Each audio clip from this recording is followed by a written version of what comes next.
ప్రార్థన చేసుకుందాం. తండ్రి, ఈ యొక్క సమయంలో మీ పాద స్నేహి రావడానికి సహాయం చేశారు. వందనాలు నాయన. మీరు ఈ స్థలంలో యజమానుడిగా ఉండండి నాయన. మీ అధీనంలో మమ్మల్ని అందరూ ఉంచుకోండి. నీ కృపా సింహాసనం నీ మాటలు మాకు అందించండి నాయన. మీకు స్తుతులు, మీ స్తుతులు. అనీతిమంతులైన మమ్మల్ని, నన్ను నీతిమంతునిగా చేశారు దేవా. నేను మేము స్తుతిస్తున్నాం తండ్రి. ఫలవంతమైన చెట్టుగా ఉండాలని మీరు ఉద్దేశించారు. మీలో ఒక క్రమాన్ని కలిగి జీవించాలని మీరు ఉద్దేశించారు తండ్రి. ఒక ఖర్జూరపు చెట్టు ఏ విధంగా అయితే చక్కగా నీ యొక్క నాయన మీరు పెట్టినటువంటి క్రమంలో ఎదుగుతూ ఉందో, ఫలిస్తూ ఉందో, అలాగా మా విషయంలో కూడా మీరు ఆశపడుతున్నారు. ఇందును బట్టి స్తుతిస్తున్నాం.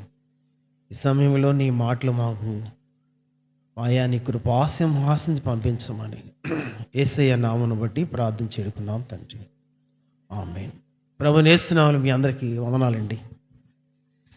మన దేవుని వాక్యాన్ని కొద్ది నిమిషాలు చూద్దాం. చాలా జాగ్రత్తగా దేవుని సన్నిధిలో ఉన్నటువంటి మనం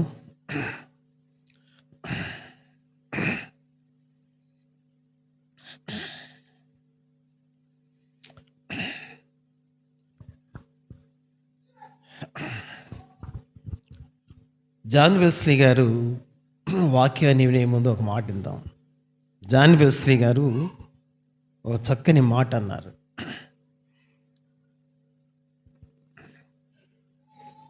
పాపమునకు తప్ప మరి దేనికి భయపడినటువంటి వారు, పాపమునకు తప్ప మరి దేనికి భయపడినటువంటి వారు, దేవునికి తప్ప మరి దేనిని ఆశించినటువంటి వారు. అర్థమైందండి? పాపానికి తప్ప దేనికి భయపడినటువంటి వారు, దేవునికి తప్ప మరి దేనిని ఆశించినటువంటి వారు 100 మంది నాకు ఇవ్వండి. పరలోకపు యొక్క ద్వారాలు, నరకపు యొక్క ద్వారాలు ఏం చేస్తాను? తెరుస్తాను. పరలోక రాజ్యాన్ని భూమి మీదకి తీసుకొస్తాను అంటాడు ఆయన. చూసారండి జాన్ వెస్లీ గారు మాటలు. చాలా జాగ్రత్తగా ఈ మాటలు మనం దృష్టి పెట్టుకుందాం. అంటే అక్కడ ఏమంటారంటే, నరకపు తలుపులను కదిలిస్తాను, భూమి మీదకి పరలోక రాజ్యాన్ని ఏం చేస్తారు? ఆ 100 మంది తీసుకొస్తారు, అలాంటి వారే అని అంటారు. దేవుడు ప్రార్థనకు జవాబిచ్చుట తప్ప మరి దేనికి కూడా సహాయం చేయలేడు అంటాడు.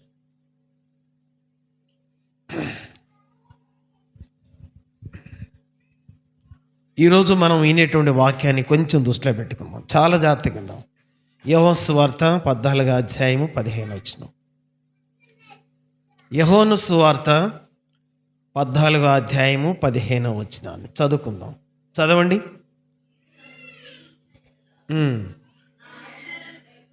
నేనండి, చాలా జాగ్రత్తగా ఉండాలి అమ్మలారా. మనం యేసయ్యని ప్రేమిస్తున్నాం కదండి.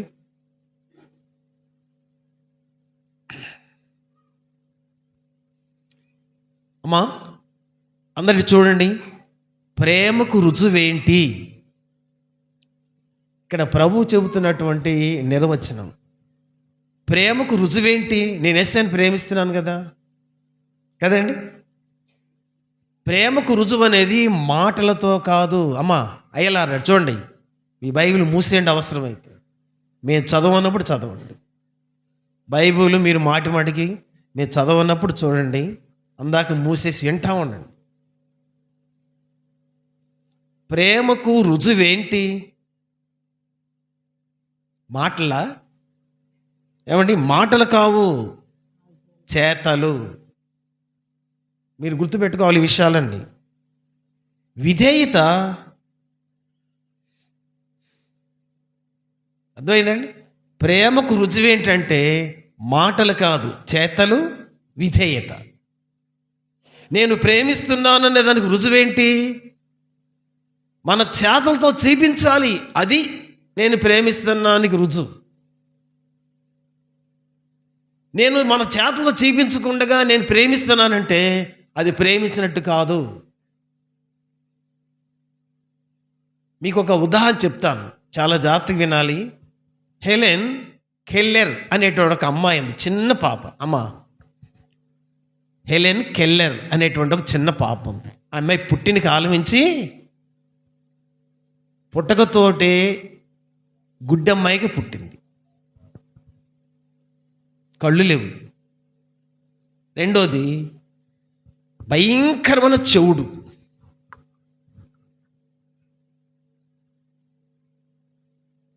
పుట్టకతోటే భయంకరమైన చెవుడు. రెండోది కళ్ళు లేవు. ఒకసారి మనం ఆలోచన చేస్తే ఆ అమ్మాయికి ఏమి నేర్పించాలి?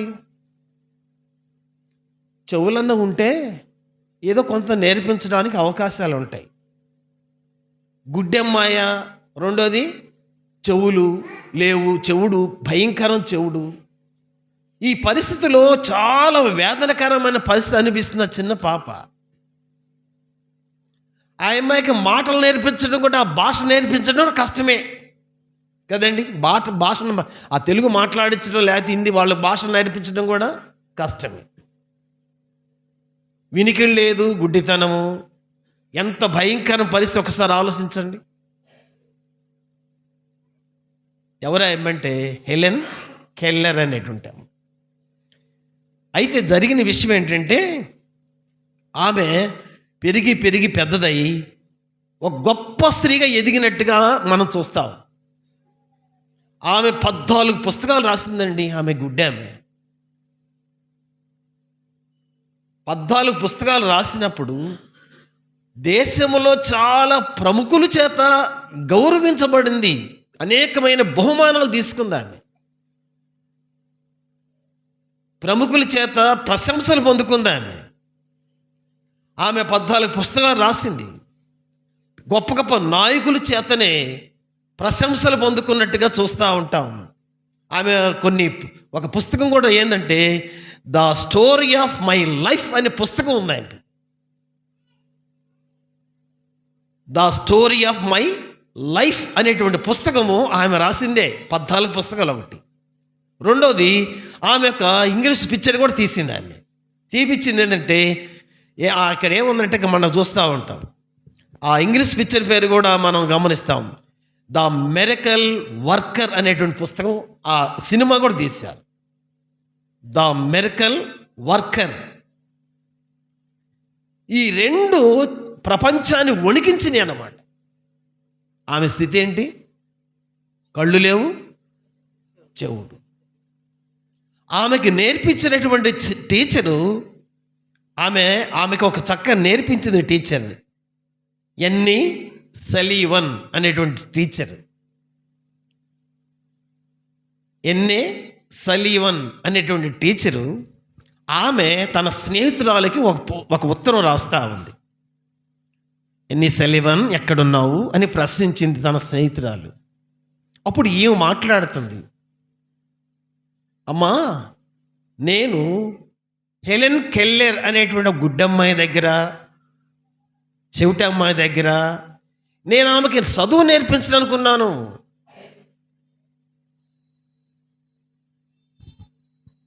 అని చెబుతూ అంటుంది, నేను ఒక యుద్ధ భూమిలో ఉన్నాను. ఆమెకి మాటలు నేర్పించడమే కష్టం, ఇప్పుడు చదువు నేర్పించడం ఇంకా కష్టం. చాలా పోరాటంలో ఉన్నా నేను. ఈ పోరాటాన్ని మాత్రము నేను ఆపను. ఆమెకి చదువు బాగా నేర్పించాలి, ఆమె ఉన్నతమైన స్థితులు ఎదగాలి, అది నా ఉద్దేశం. కాబట్టి చాలా యుద్ధ భూమిలో ఉన్నా నాకు అర్థం అవుతా ఉంది. ఎందుకంటే అనేకసార్లు ఆ గుడ్డమ్మాయ ఈమె చెబుతుంటే మీద పడి పీకేదంట, రక్కేదంట. ఆ కుటుంబంలో ఉన్నటువంటి వారి ప్లేట్లు తీసి ఇస్సిన పడేసి వాళ్ళందరి మీద పడి కొట్టేదంట, రక్కేదంట. ఈమె చాలా బాధ అనిపించింది, నేను ఎట్ట నేర్పించాలి ఈ అమ్మాయికి. ఈమె చెబుతున్నప్పుడు ఈమెను కూడా పీకేది, చీరలు లాగేది, అది లాగేది, గంధర్వాళం చేసేదంట. తట్టుకోలేక భయంకర బాధ అనిపించేదంట ఈమె. ఎన్ని సలివన్ అనేటువంటి టీచర్. అయినా కానీ తను పట్టు వదల్లా. ఆమె నేర్పించడానికి ముందుకు వచ్చేసి ఈమె బాగా ఈ బిడ్డకి నేర్పిస్తూ నేర్పిస్తూ నేర్పిస్తూ నేర్పిస్తూ బిడ్డలేం తెలుసండి 14 పుస్తకాలు రాసింది. కళ్ళు లేని అమ్మాయి, భయంకర చెవుడుతో ఉన్న అమ్మాయి, ఒక ఉన్నతమైన స్థితిలోకి ఎదగలిగిన అమ్మాయి, ప్రపంచంలో పేరు ప్రఖ్యాతులు గడించింది ఆ అమ్మాయి. మీరు ఎక్కడైనా మీరు యూట్యూబ్లో కొట్టండి ఆమె చూస్తూ ఉంటే హెలెన్ కెల్లర్ అనేటువంటి ఆ పేరుని కొట్టండి, ఆమె వస్తుంది. అంటే నేను ఎందుకు చెబుతానంటే ఈ విధమైనటువంటి ఇన్ని అంగవైకల్యం కలిగినటువంటి ఈ వ్యక్తి ఏ స్థితిలో ఎదగలిగిందో చూడండి. దేవుడి దినాన ప్రభువు చెప్పే విషయం ఏంటంటే మీరు వాక్యాన్ని బాగా నేర్చుకోండి నేర్చుకోండి నేర్చుకోండి అని. వాస్తవమే, అయితే జీవించండి, అది దేవుడు మనకు చెప్పే విషయం. క్రైస్తవ జీవితం అనేది జీవించే జీవితం, నేర్చుకునే జీవితం కాదు. క్రైస్తవ జీవితం అనేది చేసి చూపించే జీవితం. గుర్తుంచుకోవాలి ఈ మాటలన్నీ. నేర్చుకొని చెప్పే జీవితం కాదు క్రైస్తవ జీవితం, చేసి చూపించే జీవితం క్రైస్తవ జీవితం. విధేయత దేవుని పట్ల ప్రేమను ఏమని చేస్తుందండి? వ్యక్తపరుస్తుంది. గుర్తుంచుకోవాలి. మనం చదువున్న కొన్ని విషయాలు చూడండి. 1 యోహాను పత్రిక 3:5-3 చూడండి. త్వరగా చూడాలి. 1 యోహాను పత్రిక 5వ అధ్యాయము 3వ వచనం చదవండి. 5వ అధ్యాయము 3వ వచనం. అమ్మా 5వ అధ్యాయము 3వ వచనం త్వరగా 1 యోహాను పత్రిక 5వ అధ్యాయము 3వ చదవమ్మా. ఇప్పుడు మనం ఆయన ఆజ్ఞలను గైకొనుటయే దేవుని ప్రేమించుట. చాలు. ఏంటండి దేవుని ప్రేమించడం అంటే ఏంటి? ఆజ్ఞలను గైకొనటం అంటే ఏంటి? నేర్చుకోవటమా? జీవించటం. ఈ మాటలు గుర్తుంచుకోవాలండి. నేను ఆయన ఆజ్ఞలు గైకొంటున్నానంటే ఇక్కడ అర్థం ఏంటంటే దేవుని ప్రేమించడం ఏంటంటే ఆయన ఆజ్ఞల ప్రకారంగా జీవించటం.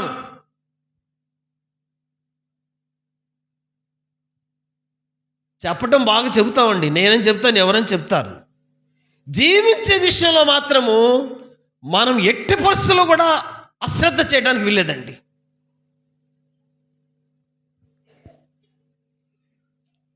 నేను దేవుని ప్రేమిస్తున్నానని చెప్పేదానికి రుజువు ఏంటంటే ఆయన ఆజ్ఞల ప్రకారంగా జీవించాలి. క్రైస్తవ జీవితం ఉంటుంది. వెళ్ళరా, నేను జీవించకుండగా నేను దేవుని ప్రేమిస్తున్నాను, నేను దేవుని ప్రేమిస్తున్నానంటే నువ్వు అబద్ధికుడివే, అంతే. నువ్వు అబద్ధం ఆడుతున్నావు. దేవుని ప్రేమించట్లా నువ్వు, వేరే చెప్పాల్సిన పని లేదు. 1 యోహాను సువార్త 14:10-31 చూడండి. త్వరగా యోహాను సువార్త 14వ అధ్యాయము 31 వచనం. అయినను నేను తండ్రిని ప్రేమించున్నానని లోకము తెలుసుకున్నట్లు తండ్రి నాకు ఆజ్ఞాపించినది నెరవేర్చుటకు నేను ఇలాగూ చేయుచున్నాను. లెండి ఇక్కడి నుండి వెళ్ళిదము. ఇక్కడ ఈ వచ్చిన బాగా గమనించండి. ఇప్పుడు యేసు ప్రభువు అంటున్నారు, అయినను నేను తండ్రిని ఏం చేస్తున్నాను? ప్రేమిస్తున్నాను. అంటే యేసు ప్రభు చెబుతున్నాడు, నేను ఈ తండ్రిని నేను ఏం చేస్తున్నాను? ప్రేమిస్తున్నాను. జాగ్రత్త వినాలండి. నేను తండ్రిని ప్రేమిస్తున్నాను.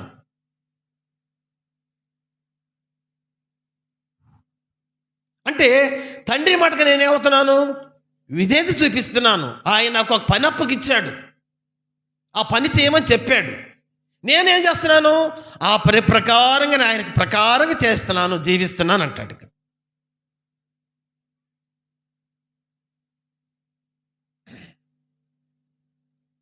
దీంట్లో భావం ఏంటంటే, అమ్మా నేను తండ్రి నాకు ఏమైతే పని అప్పగించాడో ఆ పని నేను చేస్తా ఉన్నాను అని అంటాడు. ఇక్కడ ఏమంటాడంటే, మరి నన్ను ప్రేమిస్తున్నారా అన్నారు కదా, మరి నేను చెప్పిని మీరు చేస్తున్నారా? అది ప్రశ్న. అందుకని ఏమంటాడంటే, బ్రూస్ వేర్ అనేటువంటి దైవజనుడు మాట్లాడతాడు. అమ్మా బ్రూస్ వేర్ అనేటువంటి గొప్ప దైవజనుడు ఏమంటాడంటే, యేసు విధేయత ద్వారా యేసుక్రీస్తు ప్రభువారు ఏం చేశారు? విధేయత ద్వారా తండ్రిని ప్రేమించాడు అంటాడు. తండ్రి ప్రేమించాడని అందరూ తెలుసుకోవాలి ఆయన అంటాడు. అది నీ నుంచి కోరుకుంటున్నాడు అంటాడు. అర్థమైందండి ఈ మాటలు? యేసుక్రీస్తు ప్రభువారు బ్రూస్ వేరే దైవజనుడు మాట్లాడుతున్నాడు. తండ్రిని యేసయ్య విధేయత ద్వారా ప్రేమించాడు. అలాగే యేసుక్రీస్తు ప్రభుని నువ్వు ప్రేమిస్తున్నావు అనే దానికి కూడా నీ విధేయత చూపించండి, లోబడి జీవించండి అనే ఆ మాటని, ఈ వచనాన్ని చూపిస్తాడు ఆయన. ఫిలిప్పీయులకు రాసిన పత్రికలు మనం చూస్తూ ఉంటాం. 2:8 ఈ చక్కగా అంటాడు. 2వ అధ్యాయము 8 ఫిలిప్పీయులకు రాసిన పత్రికలు ఈ మాట అంటాడు. మరియు ఆయన ఆకారమందు మనుష్యుడిగా కనబడి మరణం పొందునంతగా, అనగా సిలువ మరణం పొందునంతగా విధేయత చూపిన వాడై. చూశారు, చాలు చాలు. ఏం చేశారండి? తండ్రి అప్పగించాడు. కుమారుడా, ఈ లోకానికి వెళ్ళాలి, ప్రాణం పెట్టాలి, చనిపోవాలి, భయంకర శిక్ష అనిపించాలి అని వాళ్ళకి అక్కడేమంటే, అలాగే నాయన, అలాగే దేవా, అట్లానే చేస్తాం అంతే. ఆ విధేయత ద్వారాగా వచ్చేసాడు. ఇంకా తిరిగి తిరుగుబాటు చేయలే. 14:21 కూడా చూడండి. 21 వచ్చును 14 యోహాను సువార్త 14:21 చూడండి. నా ఆజ్ఞలు అంగీకరించి వాటిని గైకొనువాడే నన్ను ప్రేమిస్తవాడు. నన్ను ప్రేమించువాడు ప్రేమింపబడును, నేనును వారిని ప్రేమించి కనపరుచుకుందని చెప్పాను. ఇక్కడ చూడండి 14:21 నా ఆజ్ఞలను అంగీకరించి వాటిని గైకొను వాడే నన్ను ప్రేమించేవాడు. అమ్మా, ఎంత చక్కగా ఉందో చూడండి. నేను చెప్పే మాటలు ఎవరైతే విని గ్రహించి లోబడి జీవిస్తారో వారి నన్ను ప్రేమించినట్టు. అర్థమవుతుందండి? వారి నన్ను ప్రేమించినట్టు. నా మాటలు వినకుండా జీవించుకుని ఉంటారే, వారు నన్ను ప్రేమించినట్టే కాదు.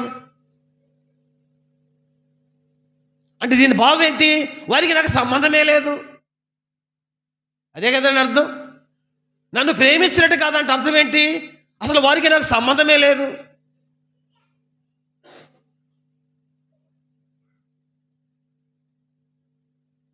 అంతే కదండి అర్థం మాటలు. చూడండి, నా ఆజ్ఞలను అంగీకరించి వాటిని గైకొను వాడే నన్ను ప్రేమించేవాడు. మరి నా మాటలు విని గ్రహించినటువంటి వాడు నన్ను ప్రేమించిన వాడే.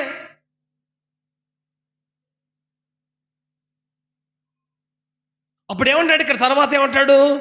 నన్ను ప్రేమించువాడు నా తండ్రి వల్ల ఏం చేస్తాడు? అప్పుడు ప్రేమింపబడును. అంటే అర్థం ఏంటి? అప్పుడు నా మాటలు విని ఎవరైతే లోబడి జీవిస్తారో తండ్రి ప్రేమ వానిలో ఉంటుంది. నా మాటల ప్రకారంగా జీవించట్లేదు అనుకో, తండ్రి ప్రేమ వానిలో ఉండదు. ఏంటి? ఉండదు. ఇంకంతే. ఇంక చెప్పాల్సిన పని ఏముంది? ఈ నూతన సంవత్సరములో అమ్మలారా, అయ్యలారా, వాక్య ప్రకారంగా ప్రవర్తించేవారై ఉండాలి. సాతాను కూడా పరలోకం ఉందండి? పరలోకం ఉందా? ఉందా? పరలోకం ఉంది సాతానికి. సాతానికి పరలోకం ఉందండి? శిక్ష అనిపించడానికే ఉంది. మనోడికి బైబిల్ బాగా తెలుసా? తెలుసుగా. మరి తెలిసిన పరలోకం ఇవ్వచ్చుగా.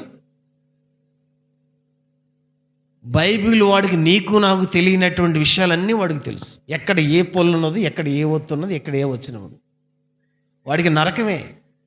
బైబిల్ నీకు తెలిసి ఉండొచ్చు, మనకు తెలిసి ఉండొచ్చు, విధేయత చూపించకపోతే నరకమే ఎవరికైనా సరే. క్రైస్తవ జీవితం జీవించే జీవితం, లోబడి క్రియలు చూపించే జీవితం క్రైస్తవ జీవితం. చెప్పుకొని బైబిల్ యొక్క విషయాలు చెప్పుకునే జీవితం కాదది. అంటే ఇక్కడ ఏమంటారంటే 14:21 మనము సంపూర్ణ విధేయత క్రీస్తు పట్ల ప్రేమను వెల్లడిపరచాలి అంటారన్నమాట. మనం సంపూర్ణంగా విధేయత చూపించి క్రీస్తు ప్రేమేంటో మనం చూపించాలి జీవితం ద్వారాగా. కూర్చో కూర్చో కూర్చో కూర్చో. అర్థమైందా? మనం దేవునికి సంపూర్ణంగా లోబడి జీవిస్తూ, ఇదిగో యేసుక్రీస్తు ప్రభు నేను ప్రేమిస్తున్నాను చూడండి అని మన జీవితం ద్వారా ఈ సమాజానికి చూపించాలి. అది క్రైస్తవ జీవితం. నేను ప్రార్థనకు వస్తున్నాను, పాటలు పాడుతున్నాను, వాక్యం చెబుతున్నాను, ఈ చెత్త కబుర్లు అక్కర్లేదు మనకి. ఈ చెత్త కబుర్లు ఎన్ని? నేను పాటలు పాడుతున్నాను, నేను వాక్యం చెబుతున్నాను, బ్రహ్మాండం చెబుతున్నాను, ఈ చెత్త. దేవుని వాక్యం చెప్పేది ఏంటంటే, ఇదిగో నా జీవితం చూడండి, నేను యేసు ప్రభువును ఎలా ప్రేమిస్తున్నానో చూపించాలి జీవితం ద్వారాగా. అది క్రైస్తవ జీవితం. నేను జీవించకుండా నేను ప్రార్థన చేసుకుంటున్నాను, ఈ మాటలు అనవసరం. చెప్పొద్దు, మనం ఏం చెప్పొద్దు, మన మాటల ద్వారా చెప్పొద్దు, మన జీవితం ద్వారా చూపించాలండి క్రైస్తవ జీవితం ఏంటో. మన బ్రతుకు ద్వారా చూపించాలి క్రైస్తవ జీవితం. అది ఇక్కడ ప్రభు చెబుతున్న మాటలు. ఈ సంవత్సరము ఇట్లాంటి శ్రేష్టమైన జీవితం జీవించాలండి. ఊరిని కదిలించాలి ఈ దినమున మనం.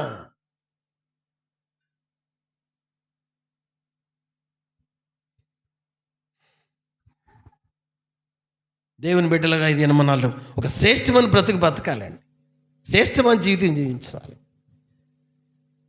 1 యోహాను పత్రిక 2 చూడండి, 2వ అధ్యాయం. 1 యోహాను పత్రిక 2వ అధ్యాయము చూడండి.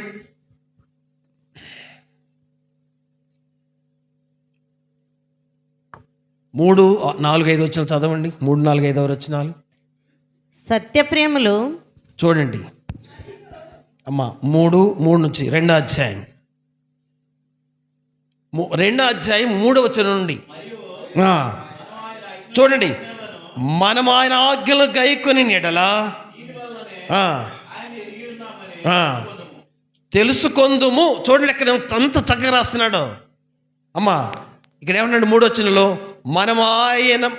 మరియు మనం ఆయన ఆజ్ఞలను గైకొని ఎడల. గైకొనటం అంటే ఏంటి?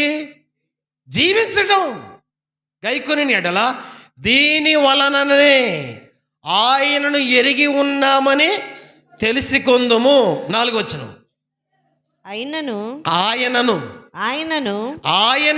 ఎరిగి ఉన్నానని చెప్పుకొనుచు, ఆయన్ని ఎరిగి ఉన్నానని చెప్పుకొనుచు, ఆయన ఆజ్ఞలను గైకొనని వాడు అబద్ధికుడు, వానిలో సత్యమే లేదు. ఆయన వాక్యము ఎవడు గైకొనునో వానిలో దేవుని ప్రేమ నిజముగా పరిపూర్ణమాయను. ఆయన యందు నిలిచి ఉన్నవాడనని చెప్పుకొని వాడు ఆయన ఎలాగో నడుచుకొనినో అలాగే తానును నడుచుకొన బద్ధుడై ఉన్నాడు. మనం ఆయన యందు ఉన్నామని దీని వల్ల తెలుసుకొనిచున్నాము. ఎంత చక్కని మాటలు ఇక్కడ చూడండి అంటున్నాడు ప్రభు. అంటా ఉన్నాడు, మరియు మనం ఆయన ఆజ్ఞలు గైకొని ఎడల దీని వల్ల ఆజ్ఞలు గైకున్న వాళ్ళు ఏం చేస్తారంటే, యేసు ప్రభు ఈ వ్యక్తి తెలుసు. గైకొనని వాడు యేసు ప్రభు ఈ వ్యక్తి తెలియదు, అంతే. సింపుల్. అర్థమైందండి? ఈ గ్రామంలో మనం జీవిస్తున్నాం కదా, ఈ ప్రకారంగా జీవిస్తున్న వ్యక్తిని గురించి మనం ఏమంటామంటే, యేసు ప్రభు ఈయనకి తెలుసు. యేసు ప్రభు అంటే ఈయనకి తెలుసు బాగా, అందుకంటే జీవిస్తున్నాడు.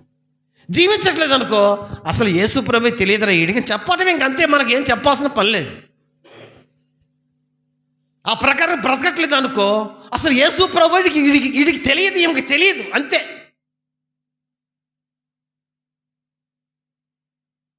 నేను యేసు ప్రభువుని నాకు తెలుసు అన్నావు అనుకో, ఆయన ప్రకారంగా జీవించలేదు అనుకో, నువ్వు అబద్ధం ఆడుతున్నావు అన్నాడు ఇక్కడ. అన్నాడండి, నువ్వు అబద్ధం ఆడుతున్నావు. యేసు ప్రభు నీకు తెలియకపోయినా చేసినట్టు నటన చేస్తున్నావు. అబద్ధికుడు దొంగవి అంటున్నాడు ఇక్కడ. అబద్ధాలు ఆడేటువంటి నీకు యేసు ప్రభు తెలుసా? ఏం తెలుసు నీ ముఖానికి? తెలిస్తే నీ బతుకేంది ఎట్టుంది? యేసు ప్రభు నీకు తెలుసా? తెలుసు. ఏది నీ జీవితమే జీవించు. అది ఇదిగోనండి నా జీవితం, యేసు ప్రభు నాకు తెలుసు, అది జీవించటం. నువ్వు జీవించకుండగా నేను యేసు ప్రభు నాకు తెలుసు అంటే ప్రభు అంటా ఉన్నాడు, అరే నువ్వు అబద్ధికుడురా, నేను నీకు తెలియదు. ఈ దినమున మన సంగతి మనకు అర్థమైపోతుంది. యేసు ప్రభువును ప్రేమిస్తున్నాను అనే దానికి రుజువేంటో మనకు అర్థమైపోతుంది. తెలుస్తుందా ఇప్పుడు నీకు? మనకు తెలుస్తుందా? నాకు అర్థమవుతుందా? నీకు అర్థం కావట్లేదా? ఒకసారి ఆలోచించండి. అందుకని ఏమంటున్నా, ఆయన వాక్యం ఎవడు గైకొనునో వానిలో ఏముంటుందంట, దేవుని ప్రేమ నిజముగా పరిపూర్ణమవుతుంది. దేవుడు అంట యేసు ప్రభుని ప్రేమించి ఆయన ప్రకారంగా జీవించేటువంటి వాళ్ళ విషయంలో దేవుడు వారి మీద అపారమైన ప్రేమ చూపిస్తాడంట, పూర్ణంగా చూపిస్తాడంట దేవుని ప్రేమ. చూడండి ఏమంటున్నాడు, పరిపూర్ణంగా ఆయన వాళ్ళ మీద ఉంటుంది దేవుని ప్రేమ. నువ్వు అడగాల్సిన పని లేదండి. నేను ఒక పాట వింటున్నాను, మీ ఇంటికాడ పోతే ఒక పాట, కుమ్మరించు కుమ్మరించు కుమ్మరించు, దించు అగ్ని దించు. ఏం దించేది? ఏందండి దించేది? కుమ్మరించు ప్రభా, కుమ్మరించు ప్రభా, అగ్ని దించు ప్రభా, అగ్ని కురిపించు అగ్ని. ఈ చెత్త పాట ఈ పాడుకుంటే కుమ్మరిస్తాడండి? దించబడి దించుతాడండి? నువ్వు దేవుని ఆజ్ఞలు పాటించు, ఆయన ప్రేమ నీ మీద సంపూర్ణంగా ఉంటుంది. నువ్వు ప్రేమించుకుంటగా దించమన్నా దిగదు, రమ్మన్నా రాదు. నా మీద పంపించు ప్రభా, నా మీద అగ్ని పంపించు ప్రభా, అగ్ని పంపించు ప్రభా. ఈ పాటలు, ఈ కప్పుర్లు, ఈ కాకమ్మ కథలు దేవుడి వాక్యానికి పనికిరావు. నువ్వు దేవుని వాక్యానికి లోబడు, జీవించు, దేవుని ప్రేమ నీ మీద సమృద్ధిగా ఉంటుంది. దేవుని వాక్యం, ఇవి నా మాటలు కాదు, దేవుని మాటలు చెబుతా ఉన్నారు. ఈ ప్రకారం మనం ఎలా ఉన్నామండి? క్రీస్తు పట్ల మన ప్రేమ విధేయత చూపించడం ద్వారా స్పష్టమవుతుంది. క్రీస్తు ప్రేమించిన దానికి మన విధేయత ఏందో చూపించడంలో స్పష్టత కనిపించాలి, స్పష్టంగా కనబడాలి. అయ్యలారా, ఈ మాటలు మన హృదయాల్లో ఉంటే ఎంతో ధన్యత. గుర్తుంచుకోవాలి ఈ మాటలు. చూడండి, యోహాను సువార్తలను చూడండి, ఇంకొక మాట చూద్దాం. 15:10 చూడండి. యోహాను సువార్త 15వ అధ్యాయము 10వ వచనం. నేను నా తండ్రి ఆజ్ఞలు గైకొని ఆయన ప్రేమ యందు నిలిచి ఉన్న ప్రకారము మీరును నా ఆజ్ఞలు గైకొని ఎడల నా ప్రేమ యందు నిలిచి ఇందురు. అమ్మా ఏనండి, జాగ్రత్త వినాలి. ఇప్పుడు ఏమన్నాడంటే, నేను నా తండ్రి ఆజ్ఞలు గైకొని జీవిస్తున్నాను, ఆయన ప్రేమ నా మీద ఉంది. నేను తండ్రి నన్ను పంపించినటువంటి ఆజ్ఞల ప్రకారంగా నేను జీవిస్తున్నాను కాబట్టి ఆయన ప్రేమ ఎవరి మీద ఉంది? నా మీద ఉంది. నా ఆజ్ఞలు గైకొని జీవించేవాడి మీద కూడా నా ప్రేమ ఉంటుంది. అంతేగాని చెబుతుంది. నేనేమో నా తండ్రి ఆజ్ఞలకు భయపడి జీవిస్తున్నాను, విధేయత చూపిస్తున్నాను. ఇప్పుడు తండ్రి ప్రేమ ఎవరి మీద ఉంటుంది? నా మీద ఉంటుంది. యేసయ్య చెబుతున్నాడు. అట్లాగే నేను చెప్పిన మాటల ప్రకారంగా జీవించే వారి విషయంలో ఆయన యేసు ప్రభు ప్రేమ ఎవరి మీద ఉంటుంది? జీవించే వారి మీద ఉంటుంది, జీవించకున్నటువంటి వారి మీద ఉండదు అనేది అర్థమే కదా? అంతే కదండి. ఇంకా ఏమ్మా అర్థమవుతుందా? తండ్రిని ఆజ్ఞల ప్రకారంగా నేను జీవిస్తున్నలాగే తండ్రి ప్రేమ నా మీద ఉంటుంది. నా ఇష్ట ప్రకారంగా, నా ఆజ్ఞల ప్రకారంగా జీవిస్తే నా ప్రేమ మీ మీద ఉంటుంది. నా ఇష్ట ప్రకారంగా జీవించలేదు అనుకోండి, నా ప్రేమ మీ మీద ఉండదు. ఇంకేం చెప్పాల్సింది? ఇంకంతే.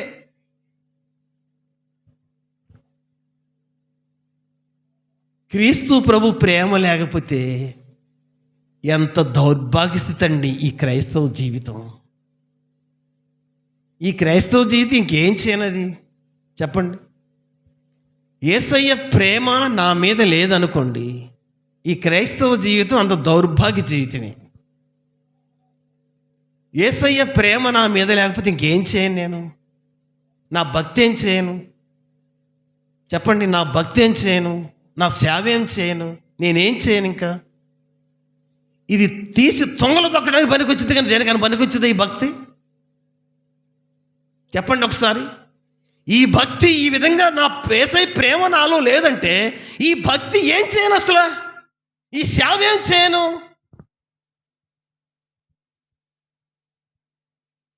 ఈ మాటలు కష్టంగానే ఉన్నాయి, కఠినంగానే ఉన్నాయి, కానీ మనకెంతో దీవెనకరమైన మాటలు.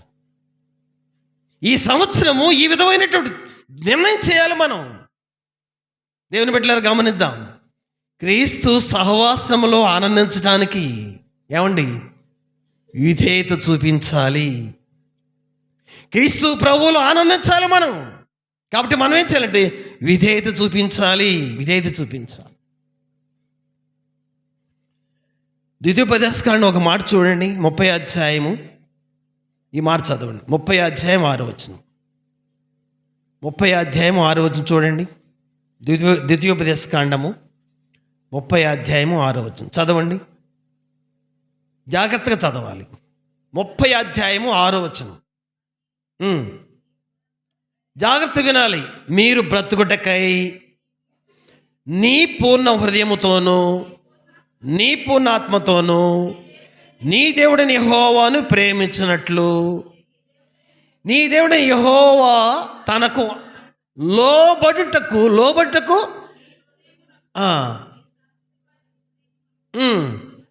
ఇక్కడ అన్నాడు చూడండి, వచ్చినావు నువ్వు బ్రతకాలంటే అన్నాడు. నువ్వు బ్రతకాలంటే అర్థం ఏంటి? నువ్వు నరకానికి పోకుండా ఉండాలంటే అర్థం అది. ఏమండి, నువ్వు బ్రతకాలంటే, నువ్వు నరకానికి పోకుండా ఉండాలంటే అన్నాడు. మీ అంటాడు అక్కడ, నీ అంటున్నాడు ఇక్కడ. నీ పూర్ణ హృదయముతో, నీ పూర్ణ ఆత్మతో, నీ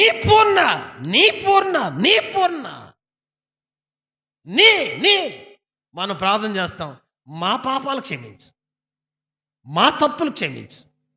ఈ ప్రార్థనలు దేవుడు వినడండి. ఈ ప్రార్థనలు వినడు దేవుడు. ప్రభువా నా పాపం క్షమించు, నా తప్పు క్షమించు, నా పాపం ఇది. ఏకాంతంగా ఒప్పుకోవాలి. మనం ఏం చేస్తామంటే మా పాపాలు క్షమించు, మా తప్పులు క్షమించు, మా లోపాలకు క్షమించు. నేను మంచివాడిని, మా అందరం పాపులమే. వాళ్ళ పాపాలతో నీకెందుకు? నీ పాపం నువ్వు చెప్పుకోవాలి, నా పాపాలు నేను చెప్పుకోవాలి. అంతే కదండి. నా స్థితి నేను చెప్పుకోవాలి దేవునికి, నా బతుకు నేను చెప్పుకోవాలి. మనం ప్రార్థన చేస్తాం, ఏం చేస్తాం తెలుసండి? ప్రభువా మా పాపాలన్నీ క్షమి. కొంతమంది ప్రార్థనలు వింటూ ఉంటాను నేను. ఏం ప్రార్థనలు ఆ ప్రార్థన? దేవుడు వింటాడండి ఆ ప్రార్థనలు? మా పాపాలన్నీ క్షమించి ఆశీర్వాదాలు ఇవ్వటానికి మాత్రం అయ్యా మా మీద ఆశీర్వాదాలు పంపించు, అందరి మీద పంపించు, అది దీవెన. ఏకాంతంగా ఇక్కడ ప్రభు అంటా ఉన్నాడు, నీవు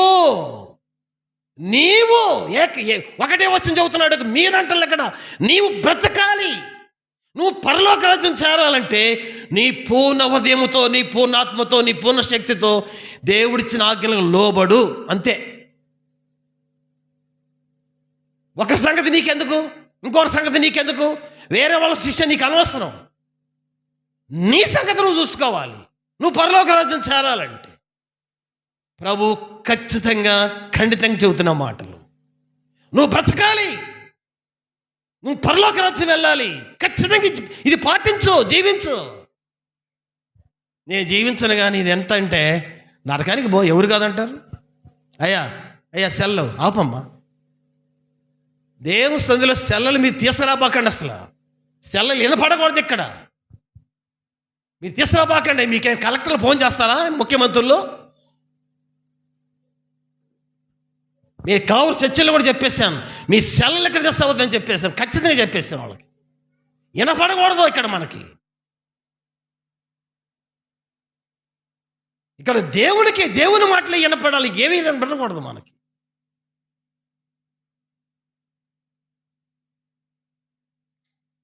దేవుని సన్నిధి ఇది.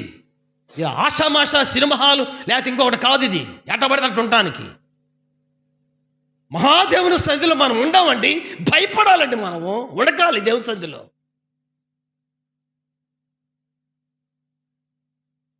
ప్రభు చెబుతా ఉన్నారు, మీరు మీ పిల్లలందరూ విధేయతో జీవించండి. తర్వాత అన్నాడు, మీరు మీ పిల్లలందరూ కూడా జీవించండి ఈ విధంగా.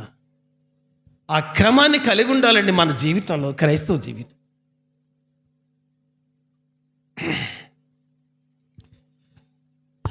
మత్తయి సువార్త చూడండి, 28వ అధ్యాయము చూడండి, 19-20 చూడండి. నేను తొందరలో ముగిస్తాను. చాలా చెప్పాలనుకున్నాను కానీ టైం మనకి కుదరదు.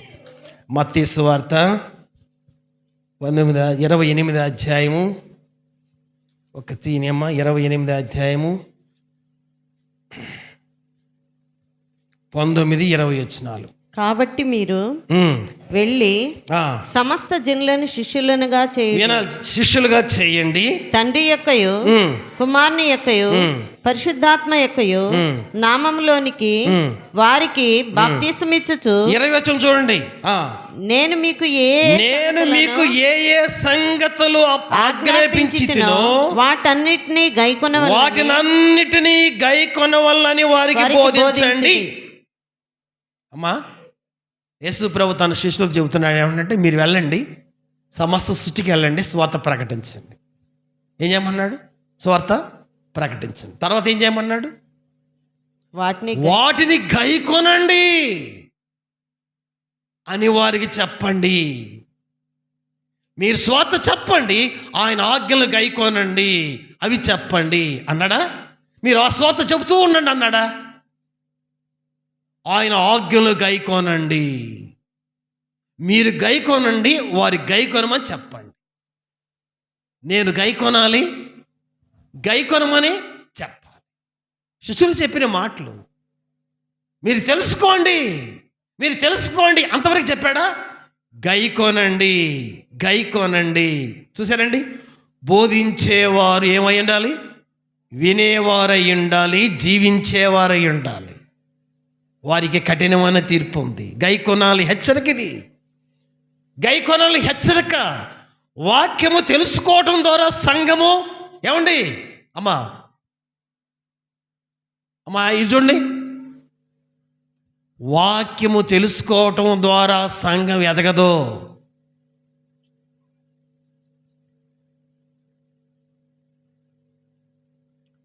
పాటించడం ద్వారా సంఘం ఎదుగుతుంది. అమ్మ, ఈ సత్యాన్ని గుర్తుపెట్టుకోవాలి. వాక్యము తెలుసుకోవటం వల్ల సంఘం ఎదగదు. సంఘం ఎదగాలంటే పాటించడం ద్వారా సంఘం పెరుగుతుంది.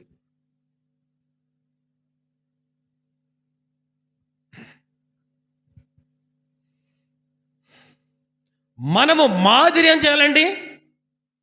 చూపించాలనేటువంటి పనిలో ఉండాలి. మనం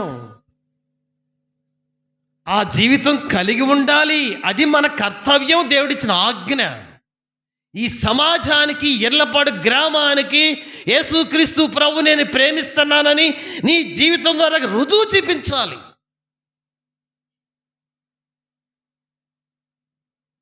రుజువు చూపించాలి. నువ్వు రుజువు చూపించలేనటువంటి క్రైస్తత్వం కాదు. అసలు యేసు ప్రభు వారికి నీకు సంబంధమే లేదు, ఆయన రాజ్యానికి నీకు సంబంధమే లేదు. మీరేమన్నా అనుకో, నా మాటలు కాదు, ఇది దేవుని మాటలు ఎన్ని చెబుతుంది.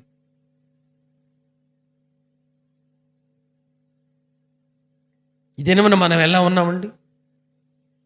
మనం ఎలా ఉన్నాం? సంఘం పెదగాలంటే అమ్మా మనం రకరకాలైన ప్లాన్లు చేసుకుంటాం. ఏం ప్లాన్లు? మాకు ఇంత మైక్ సెట్ ఉండాలి, అంత మైక్ సెట్ ఉండాలి, ఇంత ఉండాలి, అంత ఉండాలి, ఇంత ఉండాలి. ఇవన్నీ ఉండాల్సింది కాదనకూడదు.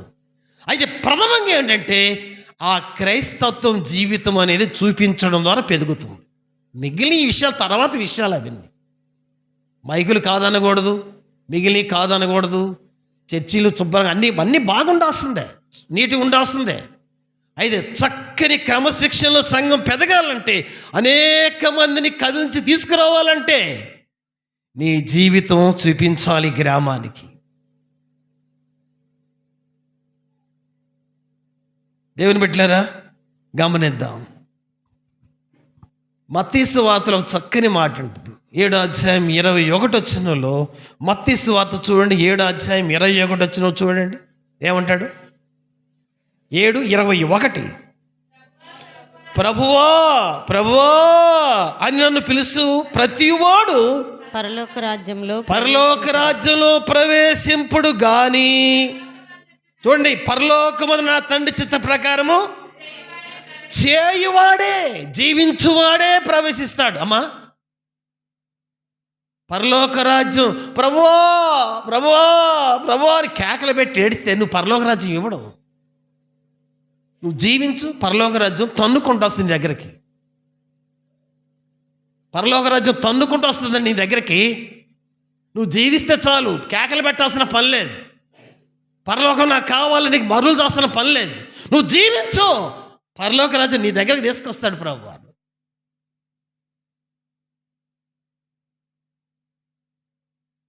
ఇదేమన్నా మన పరిస్థితి ఏంటండి? మనం జీవించకుండా ఎంత కేకలు పెడితే ప్రయోజనమే ఉంటుంది?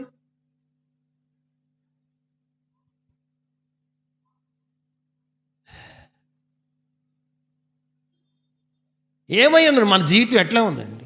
ఇదేమన్నా మనం ఎట్లా ఉన్నాం? మనం ఎలా జీవిస్తున్నాం? ఊరగా ప్రభుని కేకలు పెడుతున్నామా? ఆయన ఇష్ట ప్రకారం జీవిస్తున్నామా?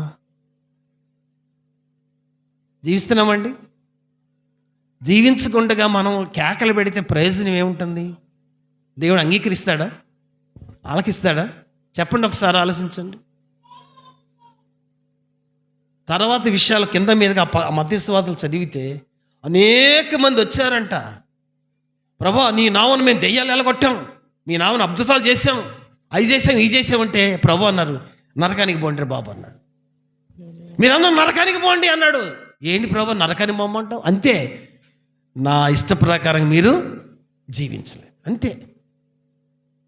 నా ఇష్ట ప్రకారం మీరు జీవించలా, మీకు పరలోకం లేదు, గెట్ అవుట్ అన్నాడు, అంతే.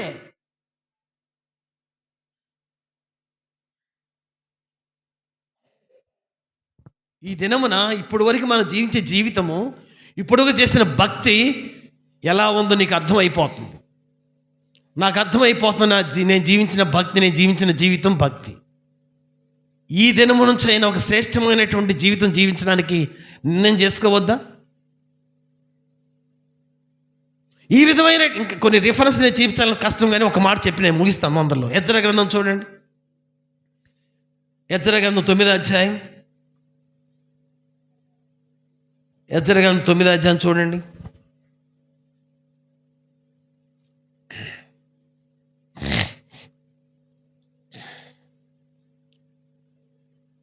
ఒకటి రెండు వచ్చాలు చదవండి.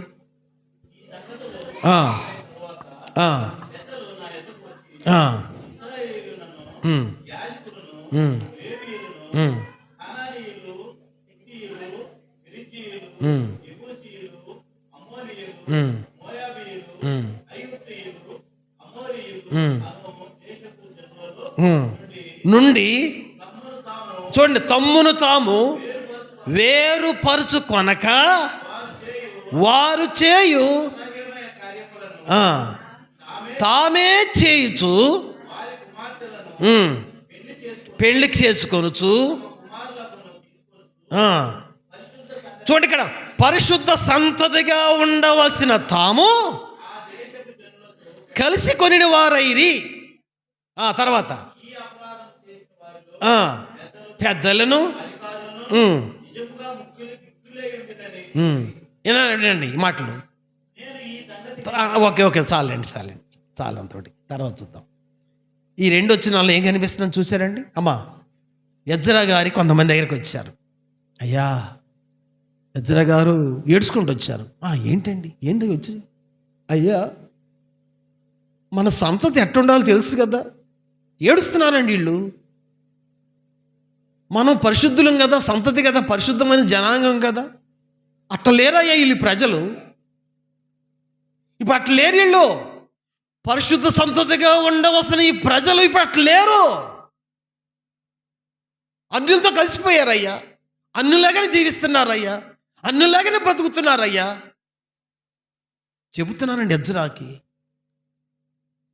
చెబుతున్నాను ఈ మాటలు. ఈ దినము నిన్ను గురించి ఏం చెప్పగలరు? నన్ను గురించి ఏం చెప్పగలరు? ఎజ్రాకి ఈ మాట చెబుతున్నారు. అయ్యా, మన పరిశుద్ధ సంతతం కదా, అట్లా ఉండాలి కదా మనం. అట్లా ఉండట్లేదా వీళ్ళు? ఉండట్లేదా వీళ్ళు?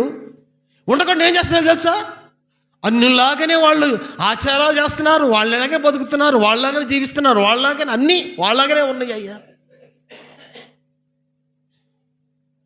మరి ఇదేమన్నా మన సంగతి ఏంటండి? మనం ఎలా జీవిస్తున్నామండి? మరి ఈ సంగతి తెలుసుకున్నటువంటి ఎజ్రా కింద భాగం చూస్తే బట్టలు చించేసుకున్నాడు, బూడిద పోసుకున్నాడు, ధూళి పోసుకున్నాడు, కూర్చొని ఏడుస్తున్నాడు. అమ్మా అమ్మా, ఒక ఎజ్రా ఆ విధంగా ఏడుస్తుంటే, ఈ విధంగా జీవిస్తున్నట్టు పరిశుద్ధ సంతతిగా ఉండవలసినటువంటి ఈ యొక్క ఈ కల్వరి ప్రేమ చర్చ వస్తువులు ఉండకపోతే యేసయ్య ఎంత ఏడుస్తాడు? మరి యేసయ్య నువ్వు ఏడిపిస్తున్నావా, సంతోషపరుస్తున్నావా?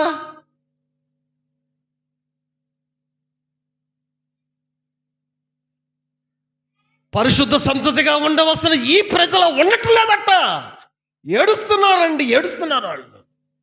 ఈ దినమున పరిశుద్ధ సంతతిగా ఉండటానికి దేవుడు నిన్ను నన్ను పిలుచుకున్నాడు కదా. మరి అట్లా జీవిస్తున్నామా అండి? అలా బ్రతుకుతున్నామా? ఈ బ్రతుకులేని క్రైస్తత్వం ఏం చేయరండి.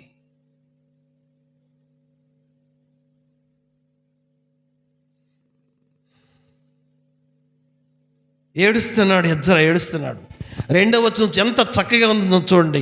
వారి కుమార్తెలను పెళ్లి చేసుకొనుచు, 2వ వచనం అదే, ఆ 9:2లో తమ కుమారులను పెళ్లి చేసుకొనుచు పరిశుద్ధ సంతతిగా ఉండవలసిన తాము ఆ దేశపు జనులతో కలిసిపోయారు. ఏమి మాట్లాడు. పరిశుద్ధ సంతతిగా ఉండవలసినటువంటి వారు అట్లా ఉండట్లేదే, కలిసిపోయారయ్యా, లోకంతో కలిసిపోయారు, లోకంతో కలిసిపోయారు. 10వ అధ్యాయం చూడండి, 18వ వచనం చూడండి. 10వ అధ్యాయము 18వ వచనం చదవండి అమ్మా.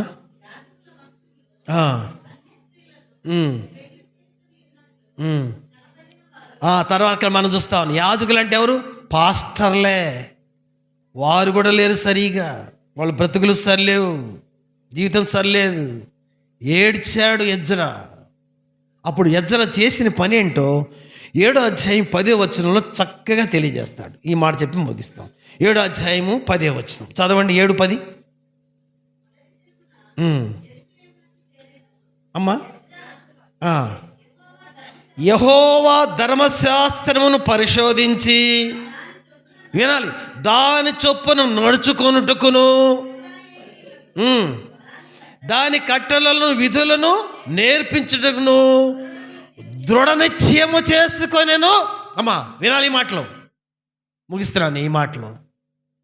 ఎజ్రా ప్రజలు ఒక నిర్ణయం చేసుకున్నారు. ఏమని?